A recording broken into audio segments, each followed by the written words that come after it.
Hi, my name is Karen Slusher, and this is my introductory video for supervision. Um, I really honestly never thought I wanted to go into school administration. I think it was something that my current administration started to push me to consider. My passion really is for communication and for information systems. And recently at the district level, one of our main communication specialists retired. And just out of curiosity, I started looking at the job posting to see what the requirements were. And it was to have an administrative license. And so that's kind of what pushed me to pursue this. That was a good portion of it. And then the activities director at our school switched schools to become an assistant principal at one of the district middle schools. And I really just kind of felt a calling to apply for her position. And for the last last year and this year, I have been splitting that position with two other girls in the building who I think the three of us combined make up a pretty solid version of what the former activities director was. And so right now I've actually had quite a few supervision responsibilities. I've been in charge of overseeing a lot of our athletic events, homecoming events, school plays, field trips, and so really I've been given, I think, quite a bit of responsibility.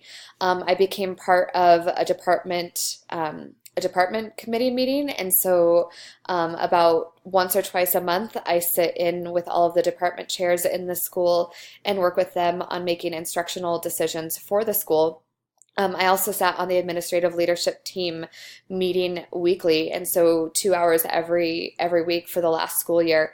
I worked with them to kind of solidify and make decisions that were going to impact the school community. And so I do feel very lucky in the sense that I've had a lot of opportunities to kind of get some different experiences. Um, my evaluation experience over the last year or 2 years has been a little bit interesting. So last year, because I was put into that part-time activities director role at our school, my building principal was my evaluator, and I was no longer being evaluated on my teaching, but on my position and activities. And it was definitely a learning year, and it was a year where I had a completely different type of evaluation than I was ever really used to. I don't think much really prepared me for that type of evaluation, and I think I was caught off guard more often than not when I sat down to meet with her. It's not to say it wasn't a good meeting, but it was a lot of, I felt like I was trying to play a mind reading game with her. And so it was kind of a long and frustrating and intense year in that role. My evaluations prior to that had been a little bit unusual as well. I was being evaluated for the 2 years prior to that by the activities director.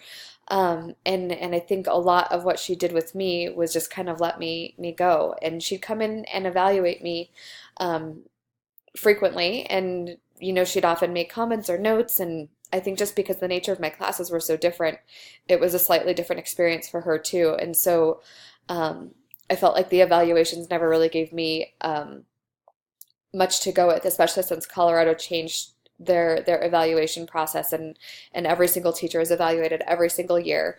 And it's not quite what it had been for the few years prior to that. I have had really great evaluators. I've had people who are great about giving suggestions, about coaching, and I think that's really the kind of person that I would like to be.